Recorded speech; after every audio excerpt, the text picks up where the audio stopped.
सबसे पहले तो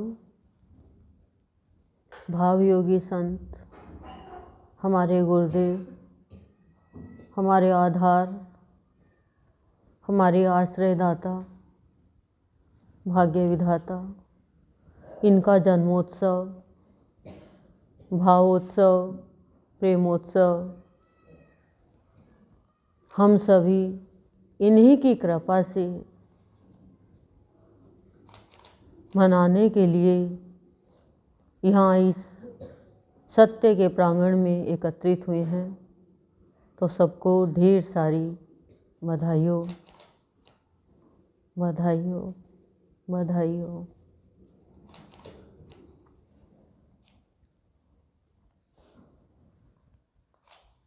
नार्य रूप में नारायण ने इस धरा पर तेरस की तिथि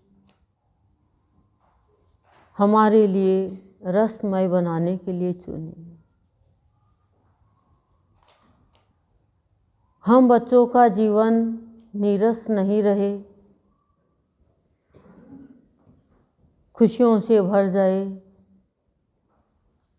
इसी कारण संत इस धरा पर अवतार लेकर आते हैं। लेकिन संत को पहचानता वही है जिसके ऊपर संत की कृपा होती है। यदि प्राणी संत को पहचान ले कि नर रूप में ये नारायण है, शंख चक्र गदा पद्मधारी यही है, महादेव यही है, तो प्राणी की भटकन छूट जाए। 100% सत्य बात है।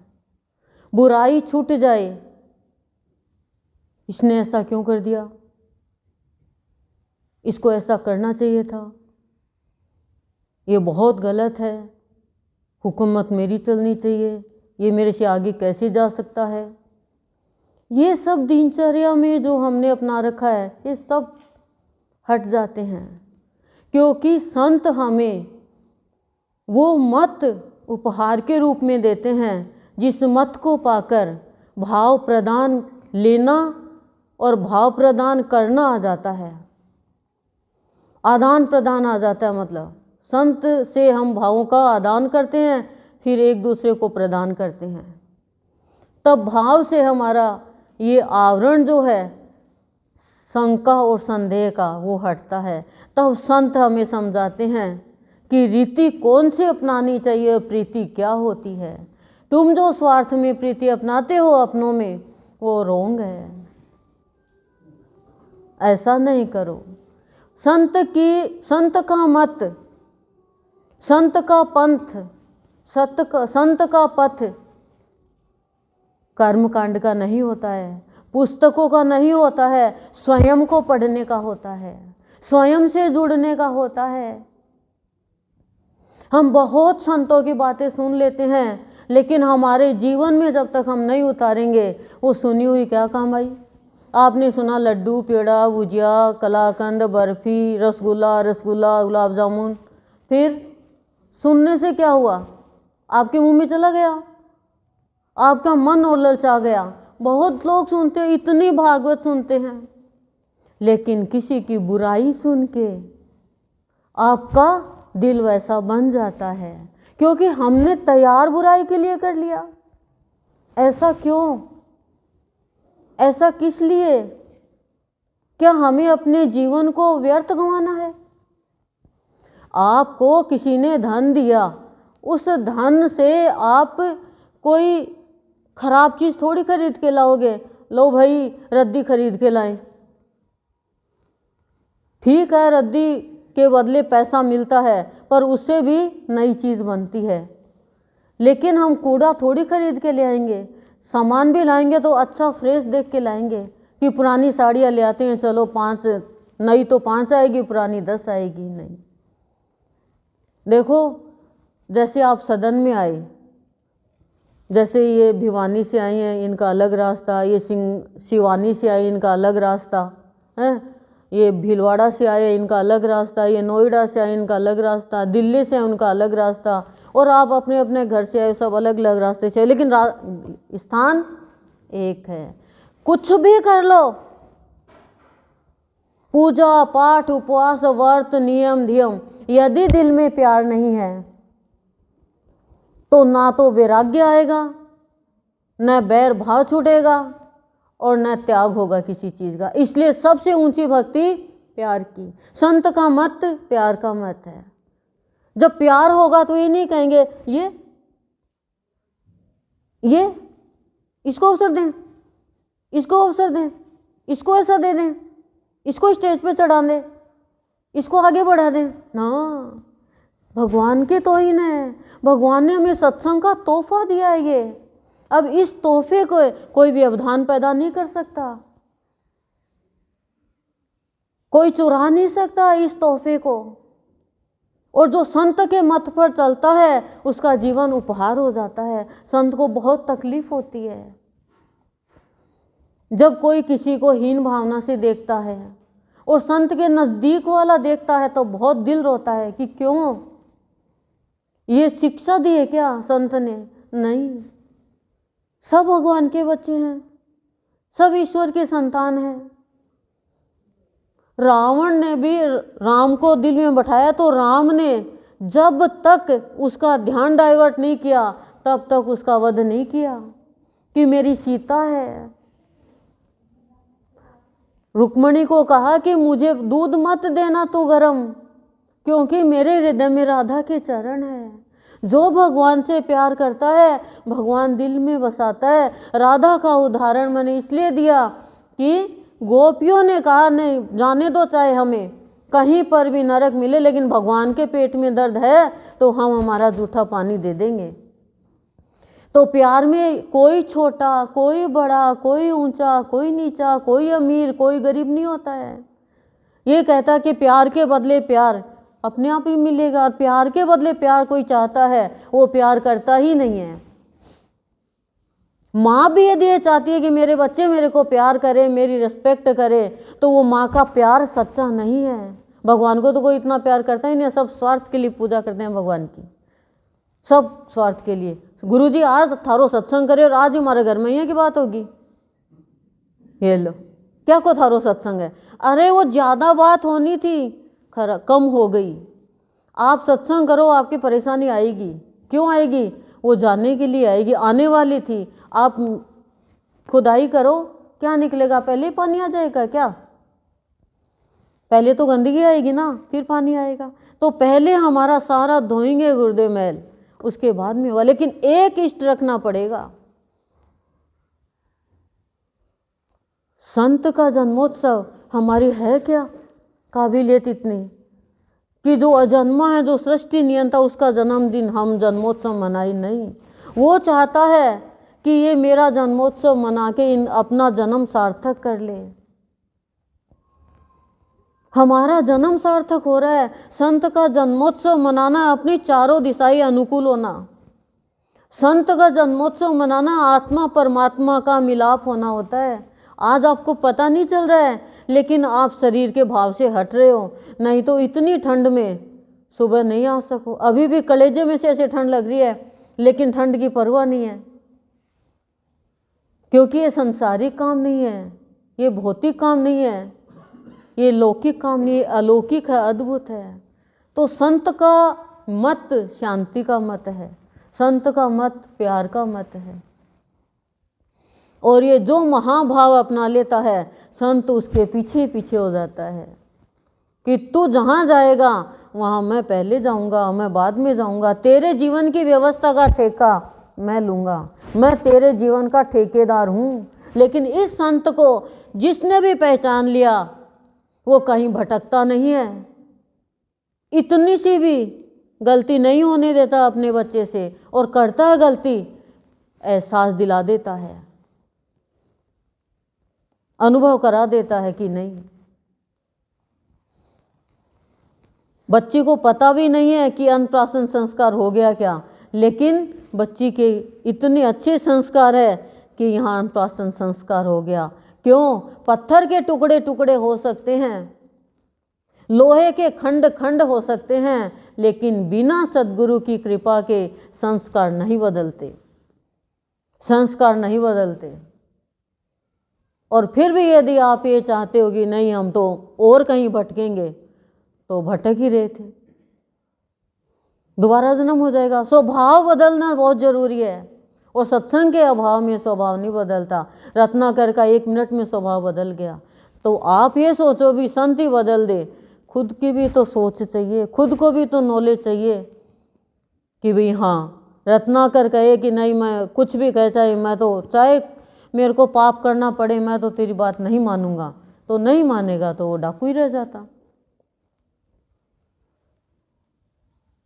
वो ऋषि नहीं बन पाता। आज वाल्मीकि का नाम अमर हो गया, किससे हो गया? क्या खूब धन कमाने से? किससे हो गया? पढ़ा लिखा तो था ही नहीं, राम भी नहीं बोलना आता, क्या बोलता था? मरा मरा, और मरा मरा बोलने में राम आ गया, मरा मरा मरा मरा मरा मरा मरा मरा मरा मरा मरा मरा मरा मरा, राम ही जुड़ रहे हैं। जब प्यार होगा ना संत की कृपा से, धीरे धीरे धीरे धीरे विकार हटते जाएंगे। अब आप देखो, आज बीज डाला है तो टाइम तो लगेगा ना फसल आने में। फिर हमारा जीवन एक फूलों का बगीचा होता है, एक हमारा जीवन बगीचा बन जाएगा, भाव का, प्यार का। दोबारा जन्म नहीं लेना हमें, चाहे कैसी भी स्थिति आ जाए, हमें ऐसे कर्म करने हैं। किसी के साथ भी हमसे कोई द्वेषता करे, उसके साथ भी हमें द्वेषता नहीं रखनी है। एक इष्ट के चरणों में तू दुख में रख, सुख में रख। अभी कुछ समय पहले के बाद अंदर में आंतरिक भय शुरू हो गया कि क्या, मैंने कहा गुरुदेव आंतरिक भय क्यों? आपके होते हुए ऐसे भय खत्म हो गया जैसे हवा ने बादलों को उड़ा लिया हो। हमारा क्या है? किस लिए भयभीत होते हैं? क्यों भयभीत होते हैं? मोह भयभीत करता है। और संत का जन्मोत्सव होता है महोत्सव। क्यों? मोह का होम हो रहा है। अब आपको पता नहीं चल रहा है, अंदर ही अंदर कार्रवाई कर रहे हैं संत। बिजली के तार मार्केट में तो बहुत है, आपके घर पे भी बहुत है, क्या करंट आता है क्या? लेकिन जैसे कनेक्शन हो गया फिर कहते हैं दूर, चप्पल पहन के काम करना बिजली का, और ऐसे चाहे पकड़ के ले आओ।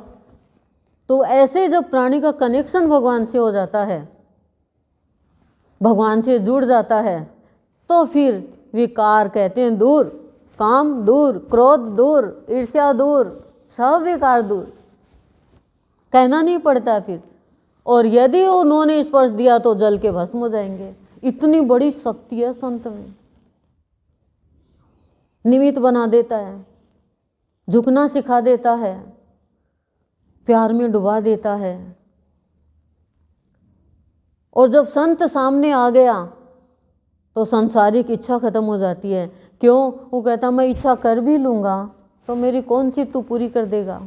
तू करेगा तो तेरी मर्जी से ही, तो तू जो चाहे वो कर ले मेरे जीवन में। तो फिर कोई साधना की जरूरत नहीं। संत मिल गया, अब कोई साधना की जरूरत नहीं है, कोई इच्छा जगेगी नहीं, जीवन सफल हो जाता है। किसी ने भी देख लो आप, किसी की भी जिंदगी संत के शरण में आने के बाद में सब ऊपर चले गए। मतलब विचार भाव से ऊपर एक दिन जाना है, ऊपर जाना है, पता है क्या ऊपर जाएंगे, नीचे नीचे रह जाएंगे, और योनि मिल जाएगी। अच्छा, एक प्रश्न जैसे मैं रोज करीब करीब पूछती हूँ कि आप कहते हो कि मैं मेरे बेटों के लिए, मेरे पोतों के लिए, मेरे परिवार के लिए छोड़ के जाऊँ, वो दुख पाएंगे। तो आप अपने पिछले जन्म में बेटे पोते के लिए छोड़ के आए हो, वो याद आपको?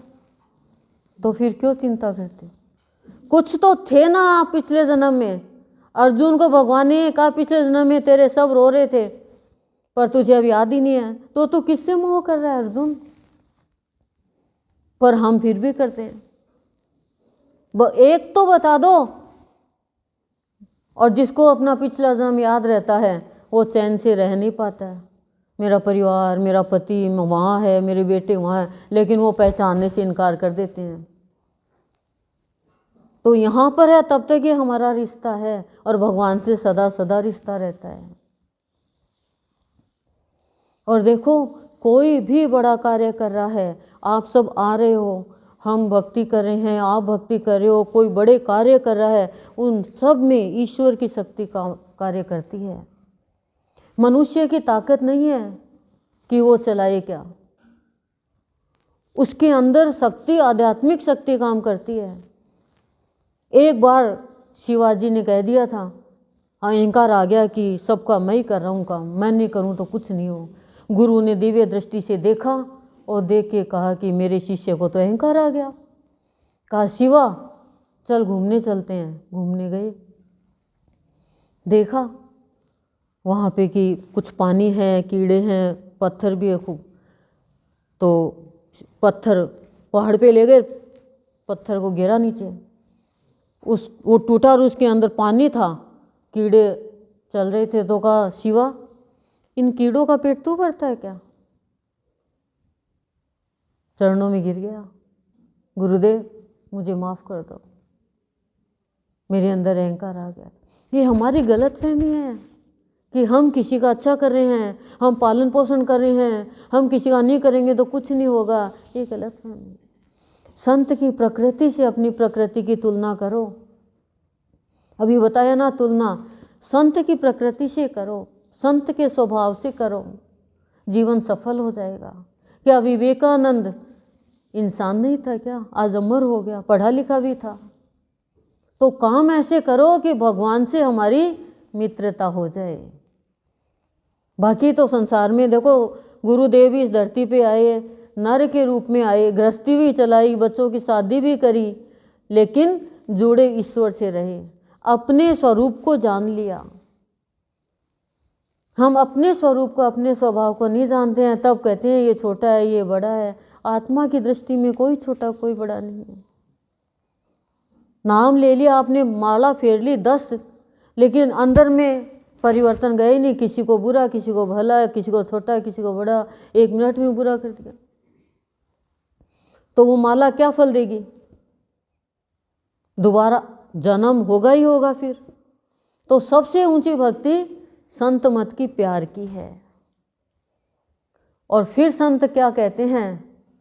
संत कहते हैं कि मैं मनुष्य के जीवन को ही उपहार बना देता हूँ, प्यार का उपहार, यानी अलौकिक बना देता हूँ, और मेरी शरण में लेकर के फिर मैं ठेका ले लेता हूँ, मैं उसका ठेकेदार बन जाता हूँ, उसके पाप का भी और उसके पुण्य का भी। जो मुझे माने, एक मुझे मानकर चले तो, नहीं तो मैं देखता नहीं। फिर जो अनेकों को मान के चलता है, तो भगवान कह रहे हैं तेरा कहीं पर भी जन्म सार्थक नहीं हो सकता। सत्संग का मतलब क्या होता है? सत्य से संग।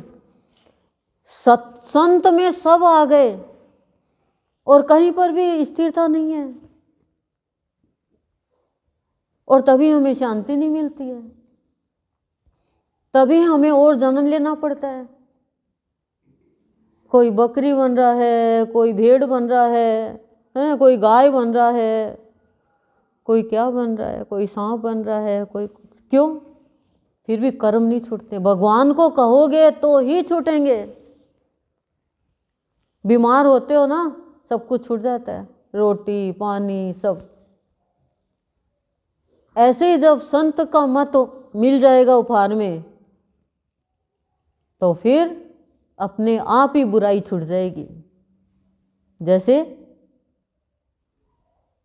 रत्नाकर की छूट गई, जैसे अंगुलीमाल की छूट गई, जैसे विभीषण ने शरण ले ली भगवान की। उसने ये नहीं देखा मेरा भाई क्या कहेगा। अपनी माँ के पास जाता है, किसी के पास, कि ऐसी ऐसी बात है, भैया ने लात मार दी, कहा राम की शरण में जाओ। माँ ने भी यही कह दिया कि तेरे पिता बोल के गए थे कि एक दिन ऐसा आएगा, ये विभीषण ही राम की शरण में जाएगा।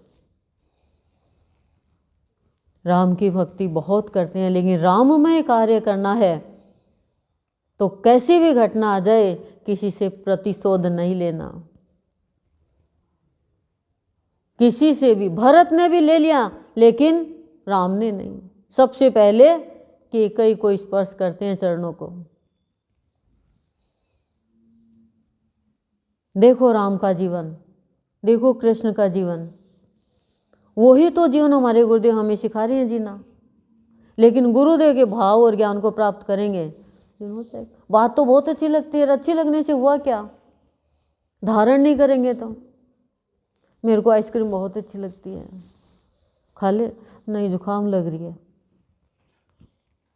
बताओ कैसे। मेरे को चॉकलेट बहुत अच्छी लगती है, तो खाती क्यों नहीं, दांत खराब है।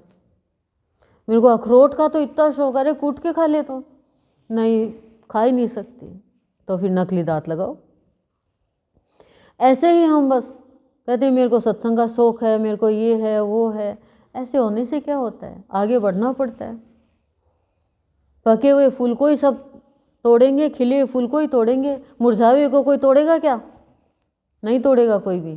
तो जो भक्ति में पक गया उसी को कोई बुरा भी कहेगा, कोई अच्छा भी कहेगा, उसको तोड़ने की कोशिश करेगा। लेकिन संत ने उपहार में ये तोहफा दे दिया हमें सत्संग का, तो उसको कोई तोड़ नहीं सकता। एक जगह नहीं तो दूसरी जगह।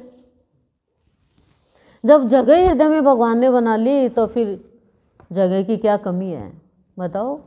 इसलिए बहुत बड़ा भाग्य है कि हम गुरुदेव के जन्मोत्सव पर शामिल हुए हैं, और इनके जन्मोत्सव बना भंडारा हम लेंगे तो जीवन हमारा बहुत ही सात्विक होगा। और 2 in 1 प्रोग्राम। देखो इसने अपना पहला तो जो चुना अवसर तो वो तो भाई दूज, देखो इस बच्चे को, और अन्नप्राशन संस्कार चुना है तो इसने गुरुदेव का जन्मोत्सव, और अब इसका मुंडन संस्कार होगा तो मुझे लग रहा है ये सदन का वार्षिक उत्सव सुनेगी। क्योंकि आत्मा कोई छोटी बड़ी नहीं होती है, जो आत्मा हमारी में वही आत्मा उसकी समझदार है, अंदर ही अंदर प्रार्थना करता है। गुरुदेव का दिया हुआ ये तोहफा है। ओम शांति शांति शांति प्रशांति।